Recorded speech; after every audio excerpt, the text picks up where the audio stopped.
মোহাম্মদুল্লাহ হাফিজি হুজুর রাহিমাহুল্লাহ হজে গেলেন, হজে যাবেন, হজ থেকে হজ ফ্লাইট শেষ, এখন বাংলাদেশে আসবেন। ওই অবস্থায় তিনি ফ্লাইট ধরতে একটু দেরি হয়ে গেছে, যে গাড়িটাতে ছিলেন এই গাড়িটা একটু জ্যামে পড়ে গেছে, আসতে একটু সমস্যা হয়েছে। এদিকে হজের বিমান ছেড়ে দিবে, টাইম হয়ে গেছে। বারবার শুধু বলা হচ্ছে একজন প্যাসেঞ্জার এখনও বাকি, একজন হাজি এখনও বাকি, তাড়াতাড়ি আপনি আপনার সিট গ্রহণ করেন। বারবার ঘোষণা হচ্ছে কিন্তু নাই, কেউ তো আসে না। এরপরে এক পর্যায়ে যায় সিদ্ধান্ত হলো যে একজনের জন্য তো আর এতগুলা মানুষ আটকে থাকতে পারে না, বিমান চালু করো। ইঞ্জিনিয়াররা সবাই আসলো, পাইলট আসলো, আইসে তারা বিমান চালাবে। কিন্তু বিমান চালাইতে যাইয়া দেখে বিমান স্টার্ট নেয় না। বিমান কি নেয় না? স্টার্ট নেয় না। একজন দুজন নয়, অনেক ইঞ্জিনিয়ার সাথে সাথে বিমানের কাছে হাজির। তাদের যদ্দূর সামর্থ্য ছিল, যদ্দূর জানা ছিল, যদ্দূর জ্ঞান ছিল, সব চেক করে দেখছে, কোনো ত্রুটি নাই, বিমানের কোনো ত্রুটি নাই। কিন্তু কেন স্টার্ট নিতেছে না তারা কেউ বুঝে না, কেউ বুঝে না। সময় গড়িয়ে যাচ্ছে, সময় গড়িয়ে যাচ্ছে। এদিকে হুজুরের গাড়িতে যারা ছিল, হুজুরের খাদেম আরবের, তারা বলতেছে হজরত ফ্লাইট তো এটা মিস, এখন তাড়াহুড়া করে লাভ নাই, আমরা একটু রেস্ট নেই, তারপরে দেখি কি ব্যবস্থা হয়। এই ফ্লাইট মিস, তাই তো ওভার টাইম হয়ে গেছে। তখন হুজুরে একটু মুচকি হাসেন আর বলেন, চলো আমরা বিমান না পাইলেও তো এয়ারপোর্ট যেতে পারবো, এয়ারপোর্টে একটু ঘুরে দেখে আসি। বিমান ধরতে না পারলেও এয়ারপোর্ট তো দেখতে পারবো, বিমান বন্দর তো দেখতে পারবো। তখনই সাথীরা বলতেছে যে এটা কি কোন কথা, হুজুরের জীবনে কতবার বিমানবন্দর দেখলেন আর আজকে বলতেছেন বিমানবন্দর নতুন করে দেখবে। হায় হায়, না জানি আজকে কোন রহস্য উন্মোচন হইতেছে, না জানি আজকে আল্লাহর ওলির কোন কুদরত, কোন কারামত প্রকাশ পাইতেছে। সবাই আসলো, বিমানবন্দর ঢুকছেন, ঢুকে যখন উনি জানাজানি হয়ে গেল, সব হইচই করে গেছে, প্যাসেঞ্জার আসছে, উনি আসতে করে সামনে গেছেন। সবাই আইয়া বলতেছে হজরত এই বিমানটা যাবে না, এই বিমানটা ত্রুটি দেখা দিছে, বিমানটা এটাই আপনার বিমান, কিন্তু বিমানটাতে ত্রুটি দেখা দিয়েছে, বিমানটা আর চলবে না, অন্য একটা বিমানের আমরা ব্যবস্থা করতেছি। পাইলটও আসলো, আইসা বলতেছে হজরত বিমানটা একটু ত্রুটি দেখা দিছে আমরা, এবং বারবার মাইকেও বলতেছে যে মানে কী কয় যে ত্রুটির কারণে, হ্যাঁ ইলেকট্রনিক ত্রুটির কারণে বিমান এটা যাবে না, ঘোষণাও দিচ্ছে। তখন আল্লাহর ওলি যায় বলতেছেন পাইলটকে, আচ্ছা বিমান কি ত্রুটি? বলে কোনো ত্রুটি বুঝি না, কিন্তু স্টার্ট নিচ্ছে না। বলে চলো বিমানে উঠো, আমাকে উঠাও। বিমানে উঠছেন, সব যাত্রীদের বলছেন আপনারাও যার যার সিটে বসেন। উনি পাইলটকে বলতেছেন বিসমিল্লাহ বলে স্টার্ট দাও। যেই মাত্র পাইলট বিসমিল্লাহকে স্টার্ট দিল, চাবি দিল, সাথে সাথে বিমান স্টার্ট নিয়ে আনিল। আল্লাহু আকবার। সমস্ত যাত্রীরা দেখলো বিমান স্টার্ট নিয়ে আনিল। এবার সবার বুঝে আসলো যে কেন বিমান স্টার্ট নেয় নাই, কারণ আল্লাহর ওলি এখনো তার সিটে এসে পৌঁছেন নাই, সিটে পৌঁছেন নাই। আমাদের সিলেটের শাইখে কাতিয়া রহমতুল্লাহ আলাইহি এমনও আছে, হুজুর লঞ্চ থেকে নামতেছেন, জুম্মা পড়বেন গে হুজুর সিলেটে, টাইম শর্ট। তো আমাদের হবিগঞ্জ থেকে একটা সিলেটে একটা বাস যায়, এটার নাম ওই হবিগঞ্জের বাস, এবং খুব দ্রুত, অন্যান্য বাসে ভয় পায় এটারে যে ওইটা টাইম টু টাইম চলে, এর সামনে কেউ বেশি গ্যাদারিং করতে চায় না, করলে অনেক সময় অ্যাক্সিডেন্ট করে। তো ওই বাসটা ধরবেন, ধরলে গিয়ে উনি সিলেট গিয়ে জমা পড়বেন। লঞ্চে উনি লঞ্চ লাগবে, তারপরে উনি উপরে উঠবেন, রোডে উঠে শেরপুর লঞ্চ ঘাট উঠবেন, তারপরে ওইখান থেকে যাবেন। সময় এই বাস আর পাবেন না। সাথীরা বলতেছে হয়তো এই বাস তো পাওয়া যাবে না, তো জুম্মাটা মনে হয় আমরা এখানে পড়লেই ভালো হয়। ইনি বলতেছেন ওই যে দেখা যায় বাস তো এখনও দাঁড়ায় আছে। বলে হুজুর দাঁড়ায় আছে তো এখনই চলে যাবে, এটা তো 1 মিনিট 2 মিনিট টাইম। বলে হ্যাঁ চলো আমরা আগাই। ওনারা হাঁটতেছেন, 2 মিনিট 3 মিনিট চলে যায়, বাস এখনই দাঁড়ানো। ওনার নিচ থেকে দেখতেছেন রোডটা অনেক উপরে, শেরপুর লঞ্চ ঘাটটা নিচে, মেইন রোডটা উপরে, বাস জায়গাতে দাঁড়ানো, আর ওনারা উঠতেছেন। কই 2 মিনিট পার হয়ে যায়, এখানে উঠতে নিচেও প্রায় 7-8 মিনিট 10 মিনিট লাগবে এত বাস পর্যন্ত পৌঁছতে। যে বাস 2 মিনিটে চলে যায় সেটা প্রায় 8 মিনিট 9 মিনিট চলতেছে, এখনও যাচ্ছে না। ওনারাও এখান থেকে বুঝতেছেন না ঘটনা। তারপরে গেলেন বাসে, যে বল দেখতেছেন এই ড্রাইভারে এইখানে হাত দেয়, ওখানে হাত দেয়, ওই কন্ডাক্টরে এই দেখে সেই দেখে খেয়েছে। সবাই চেনে হজরত, হজরত আমরা তো বুঝতে পারি, মানে বুঝতেছি না কি ঘটনা। বাসটা এখানে প্যাসেঞ্জার একজন নামাইলাম, এখন একটানে সিলেট যাবে শেরপুর থেকে, আর কোনো নামানামি নেই, কিন্তু বাসটা চলতেছে না। হুজুর ও গাড়িতে উঠলেন, ওইটা বলতেছেন বিসমিল্লাহ বলে স্টার্ট দাও। সে বিসমিল্লাহ কে চাবি দিছে, আল্লাহু আকবার, গাড়ি স্টার্ট নিয়ে নিছে। তাহলে এবার বুঝেন আল্লাহ যে বলছেন আল্লাহু ওয়ালিয়ুল্লাযীনা আমানু, তুমি যদি খাঁটি মুমিন হও, আমি যে তোমার বন্ধু, প্রমাণ দেখো। তুমি মনে যা চাইতেছো আমি আল্লাহ তাই চাইতেছি। যখন সুবহানাল্লাহ, তুমি যা চাইতেছো তোমার চাওয়াটাই তখন আমার চাওয়া হয়ে যায়, তোমার চাওয়াটা আমার চাওয়া হয়ে যায়, এবং সেখানে পৌঁছানোর, ওই পর্যন্ত করার, ওই কাজটা সমাপ্ত করার জিম্মাদার আল্লাহ নিজে নিয়ে নেন। সুবহানাল্লাহ। এজন্য তাকওয়া, তাকওয়ার গুণ, এই হলো আল্লাহর ওলি হওয়ার, নিজেকে আল্লাহর ওলি দাবি করার 1 নম্বর শর্ত। 2 নম্বর হলো ওয়াকুনু মা'আস সাদিকিন, আল্লাহওয়ালাদের সোহবত, আল্লাহওয়ালাদের সঙ্গ, নেক মানুষের সাথে চলা, নেক মানুষের সাথে চলা। 2 জন বন্ধু একসাথেও যদি চলি, 2 জন নামাজি, এবং 2 জনের মধ্যে যখন আলাপ হয়, গল্প হয়, তখনও যেন দিনের ব্যাপারই আলাপ হয়, দিন নিয়া, দিনের বিষয় নিয়া, কোনো মাসালা নিয়া, কোনো একটা আমল নিয়া নিজেদের ভিতরে আলোচনা হয়।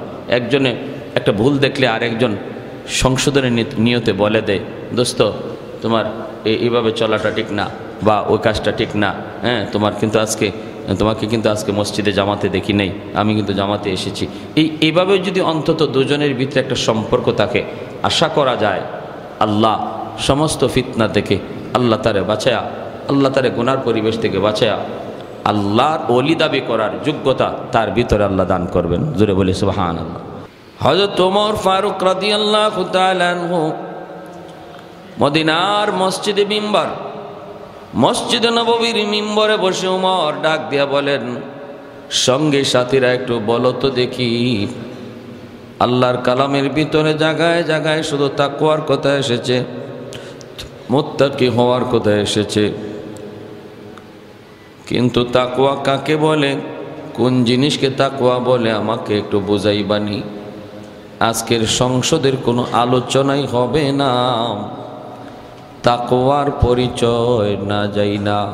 আগে তাকওয়া কাকে বলে আমরা জানবো, তাকওয়া কাকে বলে বুঝবো, এরপরে আজকে দুনিয়ার যায় ঝামেলা নিয়ে সংসদ বসবে।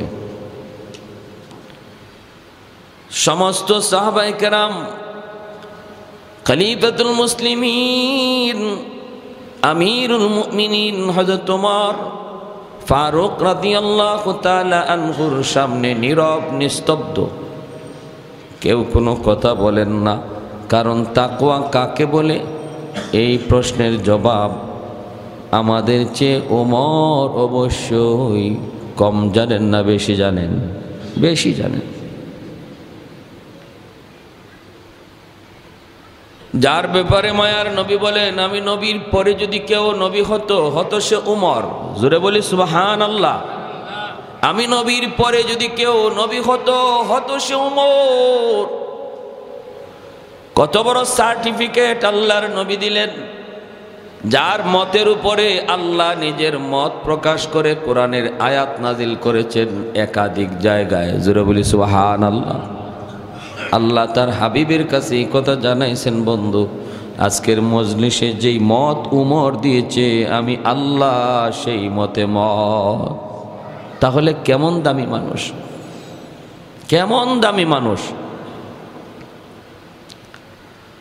তারপরে উমর ভয়ে কাঁপতেছেন, চোখ থেকে যেন পানি পড়ে। কি পরিমাণ ভয় তাদের অন্তরে ছিল, কি পরিমাণ ভয়। সর্বদা আতঙ্কে থাকতেন, সর্বদা আতঙ্কে থাকতেন। কখন কোথায় কোন জায়গায় জানি ধরা খেয়ে যাই, কোথায় কোন জায়গায় জানি ধরা খেয়ে যাই। উমর ছদ্মবেশে চলতেছেন, একজন বৃদ্ধা মহিলাকে তিনি পাইলেন। ওই বৃদ্ধা মহিলা সফরে কোথাও যাচ্ছে। হযরত ওমর পরিচয় না দিয়া বৃদ্ধা মহিলাকে যাই জিজ্ঞেস করলেন, মা গো কোথায় যাও? অমুক জায়গায়। মা, এই মদিনার বাদশাহ উমর, উমরের ব্যাপারে তোমার মত কি? উমর সম্পর্কে তুমি কেমন মনে করো? মহিলা খেপে গেল। বৃদ্ধা মহিলা, উমর দিয়ে আমার কি হবে? উমরের খবর নিয়ে আমার কি হবে? বাজে কথা। মদিনার খলিফা না, তামাম দুনিয়ার খলিফা হোক উমর, আমার কি? আমি আমারই নিয়েই বাঁচি না। আপনি আমার কথা জিজ্ঞান ওমরের কথা। তো হযরত ওমর নিজের পরিচয় না দিয়া বলতেছেন, মা, ও মা, ওমরের প্রতি তুমি এত ক্ষিপ্ত কেন? মহিলায় কই, আমি ক্ষিপ্ত হব না তো কি? সে মদিনার দায়িত্ব পাওয়ার পর আজও কি কোনো একদিন আমার খবর নিছে নাকি? আমার দুনিয়াতে কেউ নাই, মা নাই, বাবা নাই, স্বামী নাই, সন্তান নাই। আমি একজন বিধবা মহিলা, আমার কোনো খবর কি সেও একদিন নিছে নাকি যে আমি ওমরের গুণ গাইব? আমি ওমরের গুণ গাইব, এজন্য আমি কি এমন সে করেছে, বরং আল্লাহর দরবারে আমি তার বিরুদ্ধে নালিশ দিব। সরেন, আপনি আপনার ওমর নিয়ে থাকেন, আমাকে আমার পথে চলতে দেন। হযরত ওমর যেন আসমান ভেঙে পড়ল, পশমগুলি দাঁড়িয়ে গেল, ভয়ে কাঁপতে লাগলেন। মহিলা ওমরকে চেনে না। হঠাৎ করে হযরত আলী রাদিয়াল্লাহু তাআলা আনহু এদিক দিয়ে আসতেছেন। আর সেই হযরত ওমর ফারুক রাদিয়াল্লাহু তাআলা আনহুকে দেখেই হযরত আলী সালাম দিলেন, আসসালামু আলাইকুম ইয়া আমিরাল মুমিনিন, আসসালামু আলাইকুম ইয়া খলিফাতাল মুসলিমিন। ওগো মুসলমানের খলিফা, সালাম। আমিরুল মুমিনিন, আপনাকে সালাম। যেই মাত্র হযরত আলী আমিরুল মুমিনিন খলিফাতুল মুসলিমিন বললেন, বৃদ্ধা মহিলার বুঝতে বাকি নাই যেই মানুষটা এতক্ষণ তারে জিগাইছে উমরের ব্যাপারে, মূলত এই মানুষটার নামই হলো উমর, ইনি খলিফাতুল মুসলিমিন। মহিলা ভয়ে মাটিতে পড়ে গেল, কাঁপতেছে, হাত জোর করে মাপ চাইতেছে, খলিফাতুল মুসলিমিন, আমি আপনারে চিনি নাই, আমি আপনাকে চিনতে পারি নাই, আপনি আমারে মাফ করেন, মাফ করেন। কিন্তু হযরত ওমর ফারুক রাদিয়াল্লাহু তাআলা আনহু বলতেছেন, মা আপনি উঠেন, আপনার কোনো দোষ নাই, আপনার কোনো অপরাধ নাই, আপনার কোনো অন্যায় হয় নাই, যা হয়েছে আমি উমরের হয়েছে। এই যে নেন, আপনারে কি দিলে আপনি খুশি হবেন তা আমি জানি না, তবে 20টা স্বর্ণ মুদ্রা এই মুহূর্তে আমি আপনাকে দিলাম, প্রয়োজনে যা লাগে আরও দেব, কিন্তু শর্ত হলো একটা,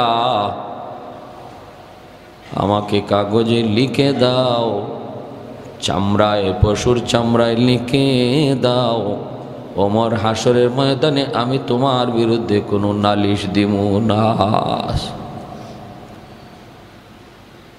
হযরত ওমর এই কথা বলতেছেন আর কাঁপতেছেন, কাঁদতেছেন।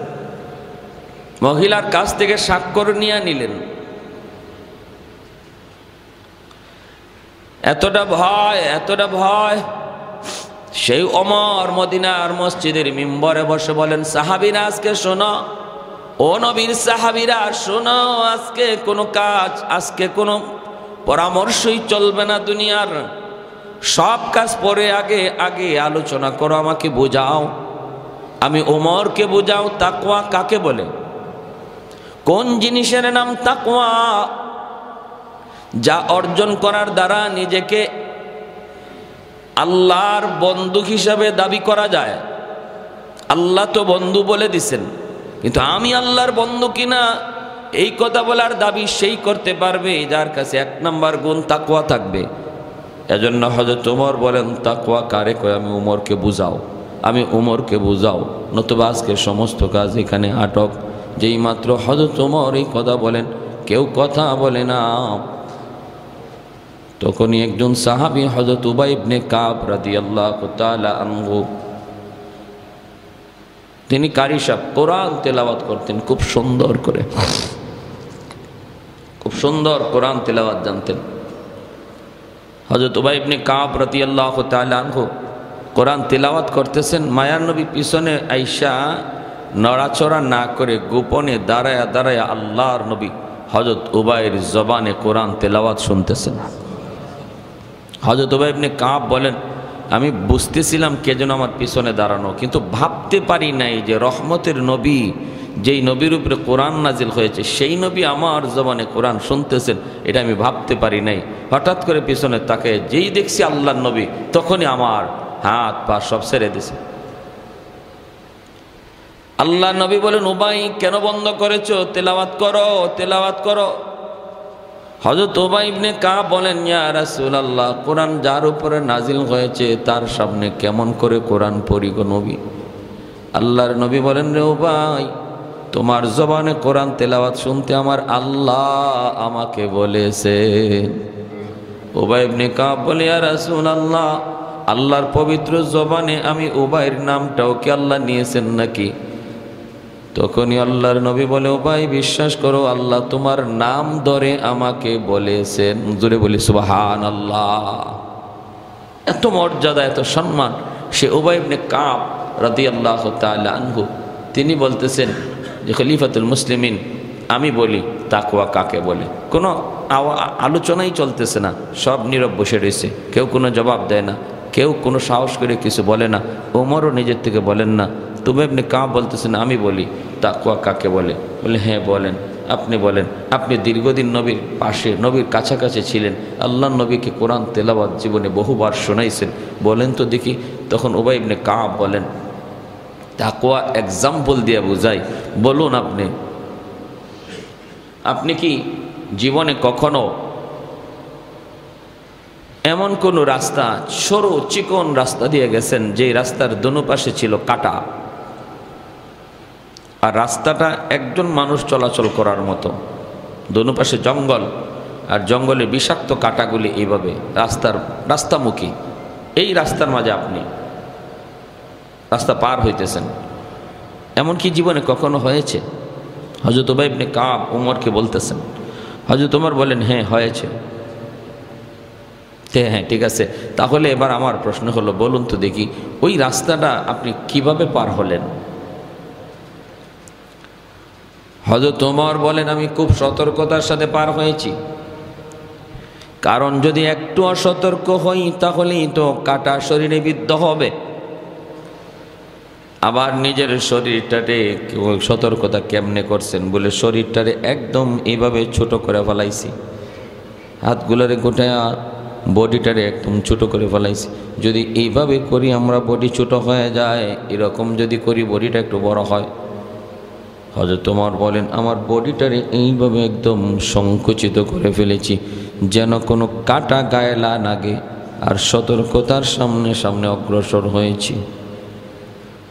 হযরত উবাই ইবনে কাব বলেন, তাকওয়া কাকে বলে এবার বুঝাইতে সহজ হবে। কি বুঝাইতেছেন? আপনি যেই রাস্তা দিয়ে চলছেন ওই রাস্তাটা মনে করেন জান্নাতের রাস্তা,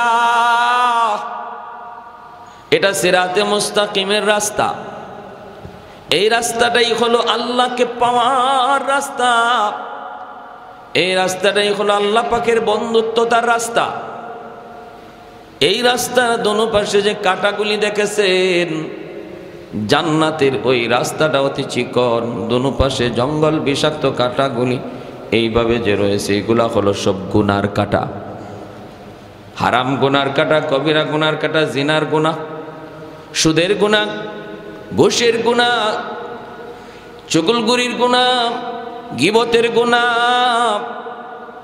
এমন যাবতীয় গুনার কাঁটাগুলি জান্নাতের পথের দোনো দিক দিয়ে এইভাবে ধারালো অস্ত্রের মতো আর ওই পথটা দিয়ে আমি আপনি সবাই চলতেছি, এই পথটা দিয়ে সবাই চলতেছি। তাকওয়া বলে ওই জিনিসকে, যেই মানুষটা এই কাঁটাগুলি থেকে নিজেকে বাঁচানোর জন্য যতটা সতর্ক হয়, যতটা সতর্ক হয়ে সে নিজেকে বাঁচানোর ফিকির করে এবং সামনের দিকে আগাইতে পারে, কোনো কাঁটা তার গায়ে লাগে না, ওই এর নাম হলো তাকওয়া। আর এইভাবে যে চলতে পারে তার নাম হলো মুত্তাকি। জুড়ে বলি সুবহানাল্লাহ।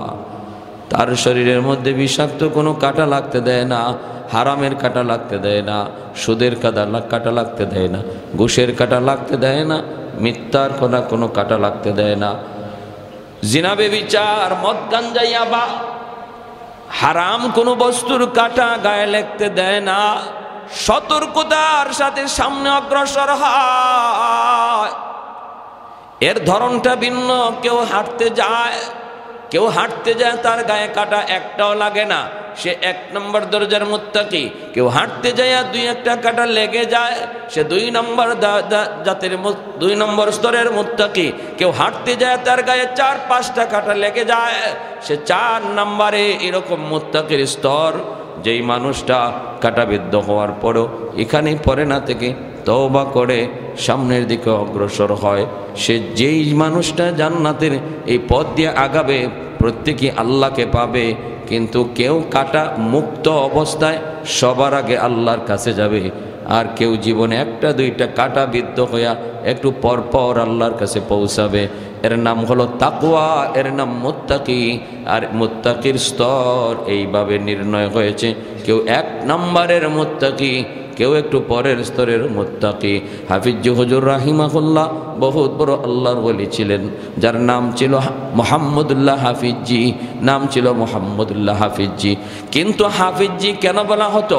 অনেক মানুষ হতো হাফেজ, মুহাম্মদুল্লাহ হাফিজিকে হাফিজি কেন বলা হয়? এর কারণ হলো মানুষ দেখেছে, নিজের চোখে দেখেছে, মানুষ দেখেছে ইনি জাগ্রত অবস্থায় কোরআন তেলাওয়াত করতেন। প্রচন্ড ঘুমের ঘরেও তিনি কোরআন তেলাওয়াত করতেন। জুড়ে বলি সুবহানাল্লাহ। জাগ্রত অবস্থায় তার জবানে কোরআন তেলাওয়াত, ঘুমন্ত অবস্থায় কোরআন তেলাওয়াত। ভাইরা বন্ধুরা, উমর সন্দীপী দামাত বারকাতুহুম, ইনি ওনার বয়ানের ভিতরে শুনছি, ইনি বলছেন বিমানের ভিতরে ইনি ছিলেন, ডান দিকে হাফিজ হুজুর, বাম দিকে শাইখুল হাদিস সাহেব রাহিমাহুল্লাহ। এই দুজন আল্লাহর অনিকে নিয়ে তিনি বিমানের সিটে বসছেন। বিমানের সিটে বৈশা বিমান যখন চলতে লাগলো, তিনি বলতেছেন বিমান চলতেছে, 2 দিকে 2 বুজুর্গ আল্লাহর বহুত বড় বলি, দুজন আমার 2 দিকে, মাঝখানে আমি। বিমান চলতেছে, হঠাৎ করে আমি নজর করলাম, একটু কান লাগাইলাম, দেখি ডান পাশের যে বুজুর্গ মুহাম্মদুল্লাহ হাফিজি, ওনার জবান থেকে কোরআন তেলাওয়াত বের হইতেছে, তেলাওয়াত করতেছেন। বাম দিকের যে আল্লাহর ওলি শাইখুল হাদিস সাহেব রাহিমাহুল্লাহ, ওনার জবান থেকে মায়ার নবীর এশকের কবিতা বের হচ্ছে। সময় যাচ্ছে, হঠাৎ করে তিনি বলেন, আমি দেখি মুহাম্মদুল্লাহ হাফিজি তিনি ঘুমায়া গেছেন। কাঁধটা এইভাবে, মাথাটা যেন হুজুরের মাথাটা যেন আমার কাঁধের কাছাকাছি চলে আসছে। আমি বুঝতে পাইতেছি হুজুর বিমানের ভিতরে ঘুমায়া গেছেন, হজের ফ্লাইট, হুজুর বিমানের ভিতরে ঘুমায়া গেছেন। আমি যখন একটু কান লাগাইলাম, তখনই দেখলাম ঘুমন্ত করে হুজুরে 1 সূরা শেষ করে আবার আরেক সূরা শেষ শুরু করলেন। কাফ হা আইন সাদ বলে আল্লাহর কোরআনের আরেক সূরা ঘুমন্ত অবস্থায় শুরু করে দিলে। কেমন বুজুর্গ, কেমন আল্লাহওয়ালা, তারা জীবনে চলছেন ওই কাঁটাওয়ালা রাস্তা দিয়া। কোনো কাঁটা, এত সতর্ক ছিলেন তারা, কোনো কাঁটা লাগতে দেন নাই। আর আমরা চলতেছি, কাঁটা লাগতেছে, কেউ কাঁটার বিষাক্ত কাঁটার ফাঁদে পইরা এখানেই পইরা রইছে, আর সামনে হাঁটতেছে না। আবার আমাদের ভিতরে কেউ আছে, কাঁটা যদি বিদ্ধ হয়েছে, সাথে সাথে এটা থেকে এটা ওসব কী করে পার হইয়া সামনে আগানোর চেষ্টা করি, একটু কান্নাকাটি করি, একটু তওবা করি, আল্লাহ ভুল হয়ে গেছে, একটু সামনে আগাই। এভাবে মুত্তাকি স্তর নির্ণয় হয়। মুহাম্মদুল্লাহ হাফিজ হুজুর রাহিমাহুল্লাহ হজে গেলেন, হজে যাবেন, হজ থেকে হজ ফ্লাইট শেষ, এখন বাংলাদেশে আসবেন। ওই অবস্থায় তিনি ফ্লাইট ধরতে একটু দেরি হয়ে গেছে, যে গাড়িটাতে ছিলেন এই গাড়িটা একটু জ্যামে পড়ে গেছে, আসতে একটু সমস্যা হয়েছে। এদিকে হজের বিমান ছেড়ে দিবে, টাইম হয়ে গেছে। বারবার শুধু বলা হচ্ছে একজন প্যাসেঞ্জার এখনও বাকি, একজন হাজি এখনও বাকি, তাড়াতাড়ি আপনি আপনার সিট গ্রহণ করেন। বারবার ঘোষণা হচ্ছে, কিন্তু নাই, কেউ তো আসে না। এরপরে এক পর্যায়ে যায় সিদ্ধান্ত হলো যে একজনের জন্য তো আর এতগুলা মানুষ আটকে থাকতে পারে না, বিমান চালু করো। ইঞ্জিনিয়াররা সবাই আসলো, পাইলট আসলো, আইসে তারা বিমান চালাবে। কিন্তু বিমান চালাইতে যাইয়া দেখে বিমান স্টার্ট নেয় না। বিমান কি নেয় না? স্টার্ট নেয় না। একজন দুজন নয়, অনেক ইঞ্জিনিয়ার সাথে সাথে বিমানের কাছে হাজির। তাদের যদ্দূর সামর্থ্য ছিল, যদ্দূর জানা ছিল, যদ্দূর জ্ঞান ছিল, সব চেক করে দেখছে, কোনো ত্রুটি নাই, বিমানের কোনো ত্রুটি নাই। কিন্তু কেন স্টার্ট নিতেছে না তারা কেউ বুঝে না, কেউ বুঝে না। সময় গড়িয়ে যাচ্ছে, সময় গড়িয়ে যাচ্ছে। এদিকে হুজুরের গাড়িতে যারা ছিল, হুজুরের খাদেম আরবের, তারা বলতেছে হজরত ফ্লাইট তো এটা মিস, এখন তাড়াহুড়া করে লাভ নাই, আমরা একটু রেস্ট নেই, তারপরে দেখি কি ব্যবস্থা হয়। এই ফ্লাইট মিস, তাই তো ওভার টাইম হয়ে গেছে। তখন হুজুরে একটু মুচকি হাসেন আর বলেন, চলো আমরা বিমান না পাইলেও তো এয়ারপোর্ট যেতে পারবো, এয়ারপোর্টে একটু ঘুরে দেখে আসি। বিমান ধরতে না পারলেও এয়ারপোর্ট তো দেখতে পারবো, বিমান বন্দর তো দেখতে পারবো। তখনই সাথীরা বলতেছে যে এটা কি কোন কথা, হুজুরের জীবনে কতবার বিমানবন্দর দেখলেন আর আজকে বলতেছেন বিমানবন্দর নতুন করে দেখবে। হায় হায়, না জানি আজকে কোন রহস্য উন্মোচন হইতেছে, না জানি আজকে আল্লাহর ওলির কোন কুদরত, কোন কারামত প্রকাশ পাইতেছে। সবাই আসলো, বিমানবন্দর ঢুকছেন, ঢুকে যখন উনি জানাজানি হয়ে গেল, সব হইচু করে গেছে, প্যাসেঞ্জার আসছে, উনি আসতে করে সামনে গেছেন। সবাই আইয়া বলতেছে হজরত এই বিমানটা যাবে না, এই বিমানটা ত্রুটি দেখা দিছে, বিমানটা এটাই আপনার বিমান, কিন্তু বিমানটাতে ত্রুটি দেখা দিয়েছে, এই বিমানটা আর চলবে না, অন্য একটা বিমানের আমরা ব্যবস্থা করতেছি। পাইলটও আসলো, আইসা বলতেছে হজরত বিমানটা একটু ত্রুটি দেখা দিছে আমরা, এবং বারবার মাইকেও বলতেছে যে মানে কি কয় যে ত্রুটির কারণে, হ্যাঁ ইলেকট্রনিক ত্রুটির কারণে বিমান এটা যাবে না, ঘোষণাও দিচ্ছে। তখন আল্লাহর ওলি যায় বলতেছেন পাইলটকে, আচ্ছা বিমান কি ত্রুটি? বলে কোনো ত্রুটি বুঝি না, কিন্তু স্টার্ট নিচ্ছে না। বলে চলো বিমানে উঠো, আমাকে উঠাও। বিমানে উঠছেন, সব যাত্রীদের বলছেন আপনারাও যার যার সিটে বসেন। উনি পাইলটকে বলতেছেন বিসমিল্লাহ বলে স্টার্ট দাও। যেই মাত্র পাইলট বিসমিল্লাহকে স্টার্ট দিল, চাবি দিল, সাথে সাথে বিমান স্টার্ট নিয়ে আনিল। আল্লাহু আকবার। সমস্ত যাত্রীরা দেখলো বিমান স্টার্ট নিয়ে আনিল। এবার সবার বুঝে আসলো যে কেন বিমান স্টার্ট নেয় নাই, কারণ আল্লাহর ওলি এখনো তার সিটে এসে পৌঁছেন নাই, সিটে পৌঁছেন নাই। আমাদের সিলেটের শাইখে কাতিয়া রহমতুল্লাহ আলাইহি এমনও আছে, হুজুর লঞ্চ থেকে নামতেছেন, জুম্মা পড়বেন গে হুজুর সিলেটে, টাইম শর্ট। তো আমাদের হবিগঞ্জ থেকে একটা সিলেটে একটা বাস যায়, এটার নাম ওই হবিগঞ্জের বাস, এবং খুব দ্রুত, অন্যান্য বাসে ভয় পায় এটারে যে ওইটা টাইম টু টাইম চলে, এর সামনে কেউ বেশি গ্যাদারিং করতে চায় না, করলে অনেক সময় অ্যাক্সিডেন্ট করে। তো ওই বাসটা ধরবেন, ধরলে গিয়ে উনি সিলেট গিয়ে জমা পড়বেন। লঞ্চে উনি লঞ্চ লাগবে, তারপরে উনি উপরে উঠবেন, রোডে উঠে শেরপুর লঞ্চ ঘাট উঠবেন, তারপরে ওইখান থেকে যাবেন। সময় এই বাস আর পাবেন না। সাথীরা বলতেছে হয়তো এই বাস তো পাওয়া যাবে না, তো জুম্মাটা মনে হয় আমরা এখানে পড়লেই ভালো হয়। ইনি বলতেছেন ওই যে দেখা যায় বাস তো এখনও দাঁড়ায় আছে। বলে হুজুর দাঁড়ায় আছে তো এখনই চলে যাবে, এটা তো 1 মিনিট 2 মিনিট টাইম। বলে হ্যাঁ চলো আমরা আগাই। ওনারা হাঁটতেছেন, 2 মিনিট 3 মিনিট চলে যায়, বাস এখনই দাঁড়ানো। ওনার নিচ থেকে দেখতেছেন রোডটা অনেক উপরে, শেরপুর লঞ্চ ঘাটটা নিচে, মেইন রোডটা উপরে। বাস জায়গাতে দাঁড়ানো, আর ওনারা উঠতেছেন, কই 2 মিনিট পার হয়ে যায়, এখানে উঠতে নিচেও প্রায় 7-8 মিনিট 10 মিনিট লাগবে এত বাস পর্যন্ত পৌঁছতে। যে বাস 2 মিনিটে চলে যায় সেটা প্রায় 8 মিনিট 9 মিনিট চলতেছে, এখনও যাচ্ছে না। ওনারাও এখান থেকে বুঝতেছেন না ঘটনা। তারপরে গেলেন বাসে, যে বল দেখতেছেন এই ড্রাইভারে এইখানে হাত দেয়, ওখানে হাত দেয়, ওই কন্ডাক্টরে এই দেখে সেই দেখে খেয়েছে। সবাই চেনে হজরত, হজরত আমরা তো বুঝতে পারি, মানে বুঝতেছি না কি ঘটনা। বাসটা এখানে প্যাসেঞ্জার একজন নামাইলাম, এখন একটা নিয়ে সিলেট যাবে, শেরপুর থেকে আর কোনো নামানামি নেই, কিন্তু বাসটা চলতেছে না। হুজুর ও গাড়িতে উঠলেন, ওইটা বলতেছেন বিসমিল্লাহ বলে স্টার্ট দাও। সে বিসমিল্লাহকে চাবি দিছে, আল্লাহু আকবার, গাড়ি স্টার্ট নিয়ে নিছে। তাহলে এবার বুঝেন আল্লাহ যে বলছেন আল্লাহু ওয়ালিয়ুল্লাযীনা আমানু, তুমি যদি খাঁটি মুমিন হও, আমি যে তোমার বন্ধু প্রমাণ দেখো। তুমি মনে যা চাইতেছো আমি আল্লাহ তাই চাইতেছি। যখন সুবহানাল্লাহ, তুমি যা চাইতেছো তোমার চাওয়াটাই তখন আমার চাওয়া হয়ে যায়, তোমার চাওয়াটা আমার চাওয়া হয়ে যায়, এবং সেখানে পৌঁছানোর ওই পর্যন্ত করার, ওই কাজটা সমাপ্ত করার জিম্মাদার আল্লাহ নিজে নিয়ে নেন। সুবহানাল্লাহ। এজন্য তাকওয়া, তাকওয়ার গুণ, এই হলো আল্লাহর ওলি হওয়ার, নিজেকে আল্লাহর ওলি দাবি করার 1 নম্বর শর্ত। 2 নম্বর হলো ওয়াকুনু মা'আস সাদিকিন, আল্লাহওয়ালাদের সোহবত, আল্লাহওয়ালাদের সঙ্গ, নেক মানুষের সাথে চলা, নেক মানুষের সাথে চলা।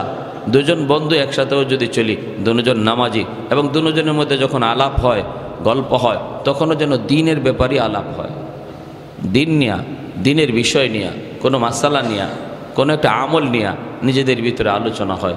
একজনে একটা ভুল দেখলে আরেকজন সংশোধনের নিয়তে বলে দেয়, দোস্ত তোমার এইভাবে চলাটা ঠিক না, বা ওই কাজটা ঠিক না, হ্যাঁ তোমাকে কিন্তু আজকে মসজিদে জামাতে দেখি নেই, আমি কিন্তু জামাতে এসেছি। এইভাবে যদি অন্তত 2 জনের ভিতরে একটা সম্পর্ক থাকে, আশা করা যায় আল্লাহ সমস্ত ফিতনা থেকে আল্লাহ তারে বাঁচায়া, আল্লাহ তারে গুনার পরিবেশ থেকে বাঁচায়া আল্লাহর ওলি দাবি করার যোগ্যতা তার ভিতরে আল্লাহ দান করবেন। জোরে বলি সুবহানাল্লাহ। আল্লাহ